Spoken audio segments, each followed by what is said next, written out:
વટ સાવિત્રીનું વ્રત જેઠ અમાવસ્યા તિથિ બપોરે આવતી હોય એ સમયે રાખવામાં આવે છે અને આ વખતે 26 મે 2025ના સોમવારના દિવસે વટ સાવિત્રીનું વ્રત રાખવામાં આવશે. જો આપને અમારો આ વિડીયો પસંદ આવે તો આ વિડીયોને લાઈક કરશો અને સબસ્ક્રાઇબ કરશો.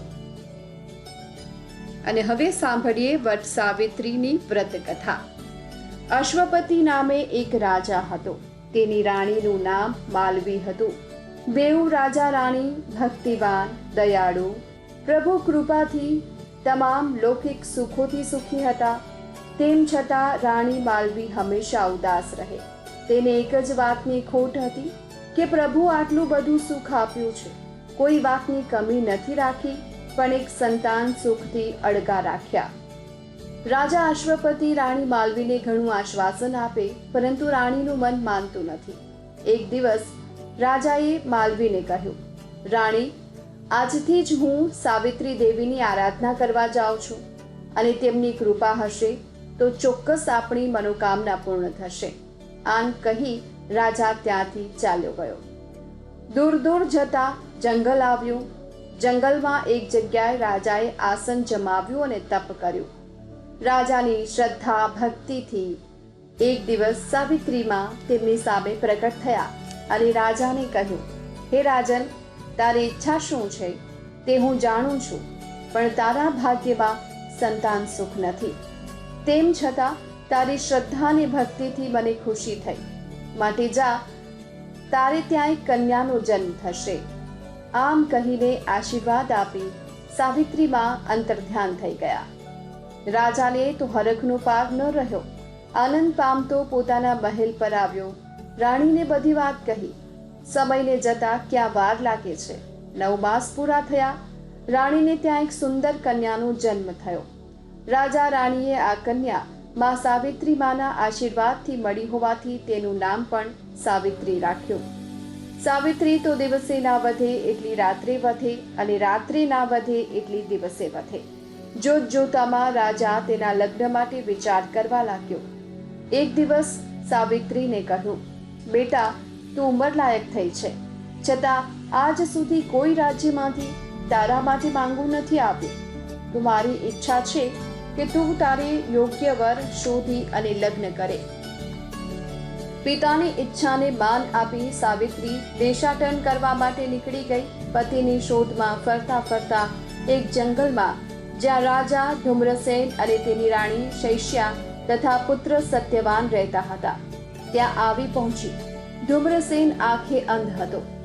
સાવિત્રીએ જ્યારે સત્યવાનને જોયો ત્યારે તેના મનમાં સંતોષ થયો કે બસ આ જ મારો જીવન સાથી.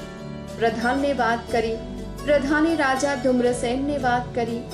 સાવિત્રીએ સત્યવાનને સમજાવ્યો અને મનથી સત્યવાનને પોતાનો પતિ માની પ્રધાન સાથે ઘરે પાછા ફરી પોતાના પિતાને સર્વે વાતની જાણ કરી અને પોતાની ઈચ્છા બતાવી. આ વાતને થોડા દિવસો થઈ ગયા. એક દિવસ રાજા બેઠા હતા ત્યાં તો નારદજી કરતાલ અને તંબુરો વગાડતા નારાયણ નારાયણ કરતા આવી પહોંચ્યા. રાજાએ તેમને પ્રણામ કર્યા. આસન પર બિરાજવાનું કહ્યું. નારદજીએ આસન પર સ્થાન લીધું. એ સમયે સાવિત્રી પણ ત્યાં આવી પહોંચી. તેણે પણ નારદજીને પ્રણામ કર્યા. નારદજીએ સાવિત્રીને પરણાવવા બાબત રાજાને પૂછ્યું ત્યારે સાવિત્રીએ જ નમ્ર ભાવે પોતાની વાત કરી. સાવિત્રીની વાત સાંભળી નારદજીએ કહ્યું, રાજન, સાવિત્રીએ પોતાને યોગ્ય વર શોધ્યો છે, પણ દેવર્ષિ બોલતા કેમ અટકી ગયા છો? કંઈ છે? જરૂરથી આપ જો નહીં કહો તો મને મનમાં ઉચાટ થશે, માટે સત્ય વાત જણાવો, દેવર્ષિ રાજાએ કહ્યું. તો સાંભળ રાજન, ધૂમ્રસેનના પુત્ર સત્યવાનનું આયુષ્ય પણ ઘણું ટૂંકું છે. આજથી 1 વર્ષ બાદ તેનું મૃત્યુ થશે. બસ એટલા માટે જ હું અટક્યો હતો, પરંતુ સાવિત્રીએ નક્કી કર્યા પ્રમાણે તેના લગ્ન સત્યવાન સાથે જ કરશો. ભાવિ પ્રબળ છે, લખ્યા લેખ મિથ્યા થવાના નથી. ભગવાન નારાયણ સૌનું કલ્યાણ કરો. નારદજી આટલું કહી નારાયણ નારાયણ કહેતા ચાલ્યા ગયા. દેવર્ષિ નારદજીની કહેલી વાત પર વિચાર કરી રાજાએ સાવિત્રીને સમજાવવાની મહેનત કરી, પરંતુ સાવિત્રી એકની બે ન થઈ. આથી રાજાએ સાવિત્રીના લગ્ન કર્યા. સાવિત્રી તો પોતાના ફાળે આવતું કામ ઝડપથી પતાવી સત્યવાન સાથે જંગલમાં સાસુ સસરાની આજ્ઞા લઈને જાય છે. સત્યવાનને પણ કંઈ થાય તો પોતે સાથે જ હોય. આમ એક દિવસ સત્યવાન જંગલમાં લાકડા લેવા જાય છે. સાવિત્રી પણ સાથે છે. સાવિત્રીને એક જગ્યાએ બેસાડી સત્યવાન લાકડા કાપવા એક ઝાડ પાસે ગયો, જ્યાં કુહાડીનો ઘા કરવા જાય છે, અને ત્યારે જ તેને ચક્કર આવ્યા અને નીચે પડી ગયો. સત્યવાનને નીચે પડતો જોઈ સાવિત્રી દોડી તેની નજીક આવી. સત્યવાનનું માથું ખોળામાં લઈને રડવા લાગી. સત્યવાનનું શરીર ઠંડુ પડવા લાગ્યું હતું. એવામાં સાવિત્રીએ જોયું કે મહાબળવાન વીર પાડાની સવારી પર પોતાની પાસે આવે છે. તેમના એક હાથમાં ગદા છે, બીજા હાથમાં મૃત્યુધારા છે. જ્યાં પોતાની પાસે આવ્યા ત્યાં સાવિત્રી તેમને ઓળખી ગઈ. અરે, આ તો યમરાજા! અને તે બોલી ઉઠી, યમરાજા, હું એ તો જાણું છું કે માનવીના પ્રાણ લેવા તમારા દૂતો આવે છે, પરંતુ તેને બદલે આજ આપ જાતે આવ્યા, તેનું શું કારણ? સાવિત્રીનું કહેવું સાંભળીને યમરાજા બોલ્યા, બેટી, સત્યવાન એક સત્ય પુરુષ છે, નીતિવાન છે, ધર્મિષ્ઠ છે, માટે તેના પ્રાણ લઈ શકવાનું મારા દૂતોનું ગજુ નહીં, તેથી હું જાતે આવ્યો છું.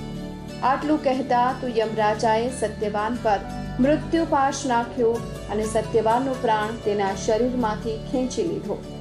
સત્યવાનના આત્માને લઈને યમરાજા ચાલવા માંડ્યા.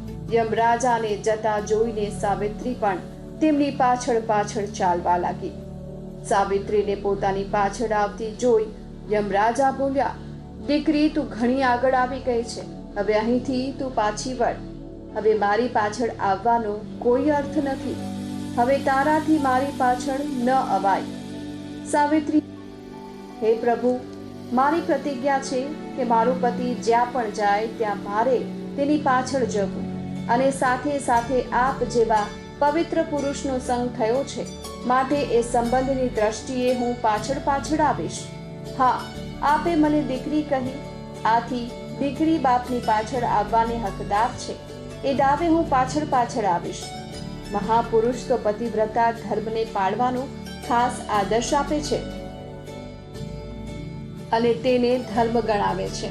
તો મહારાજ, એ ધર્મ પાળવામાં મને તમે શા માટે રોકો છો? સાવિત્રીની વાત સાંભળી યમરાજા ઘણા ખુશ થયા અને બોલ્યા, બેટા, તારી ચાતુર્ય ભરી વાણી સાંભળી હું તારા પર પ્રસન્ન થયો છું. માટે બેટા, તું મારી પાસેથી જે જોઈએ તે વરદાન માંગ અને પછી પાછી વળ. ખરેખર મહારાજ, આપ મારા પર પ્રસન્ન થયા હોય તો હું માંગુ છું કે મારા અંધ સસરાને દિવ્ય ચક્ષુ મળે અને તેમનું આંધળાપણું દૂર થાય.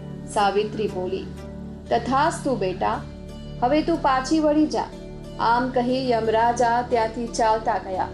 પણ થોડે દૂર ગયા અને પાછળથી જોયું તો વળી પાછી સાવિત્રી તો તેમની પાછળ જ આવતી હતી.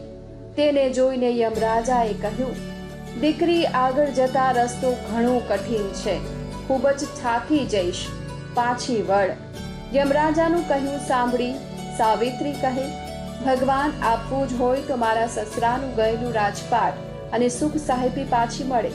મારા પિતાને પુત્ર નથી, તો તેમને પુત્રની પ્રાપ્તિ થાય તેવું વરદાન આપો. તથાસ્તુ. પરંતુ હવે દીકરી, મારું માન અને પાછી વળ. યમરાજા બોલ્યા, મહારાજ, આપ તો પરમ પવિત્ર પુરુષ છો અને મહાપુરુષોએ કહ્યું છે કે એવા પુરુષોનો સંગ સદાય કરવો, અને આપ તો મને જવાનું કહો છો, તો હું કેમ જાઉં? સાવિત્રીના આ મધુર વચનો સાંભળી યમરાજાએ કહ્યું કે દીકરી, આવી તારી મધુર વાણી સાંભળી મને તૃપ્તિ થતી નથી, પરંતુ મારા રસ્તે હવે તારાથી જવાય નહીં.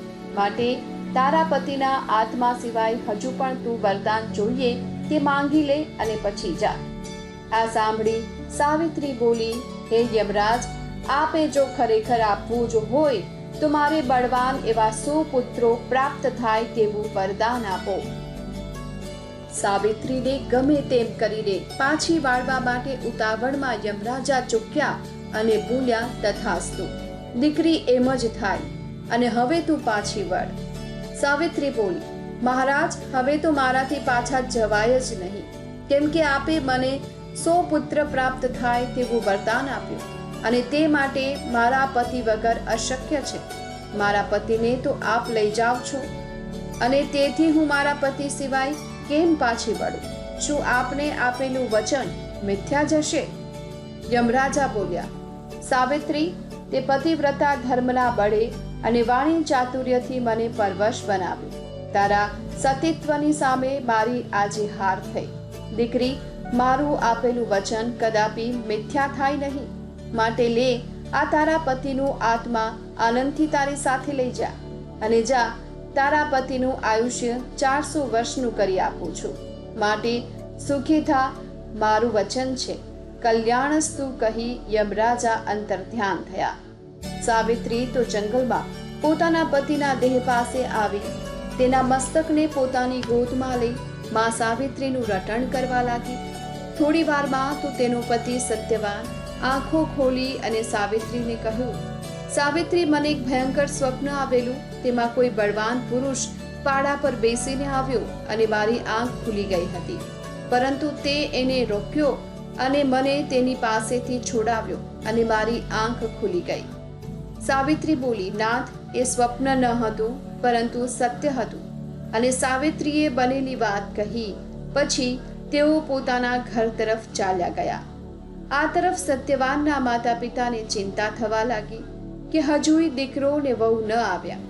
દીકરા અને વહુને શોધવા ધુમ્રસેન નીકળ્યા.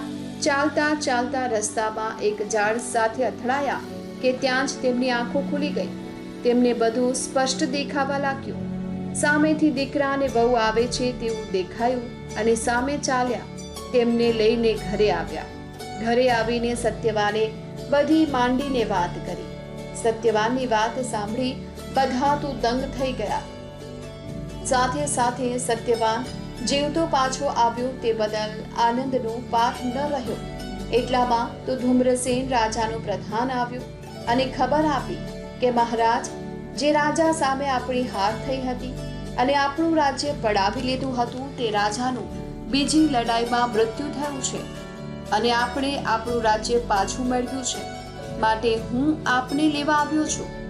માં સાવિત્રી દેવીની કૃપાથી, સાવિત્રીના પતિવ્રતા ધર્મથી, યમરાજાના વરદાનથી સાવિત્રીને 100 પુત્ર થયા અને તેના પિતાને પણ ત્યાં પુત્ર થયો. આમ સર્વે વાતે આનંદ મંગલ થયો. હે સાવિત્રીમાં, જેવા આપ સતી સાવિત્રીને ફળ્યા, તેવા આપનું વ્રત કરનારને, સાંભળનારને અને વ્રતની કથા કહેનારને ફળજો.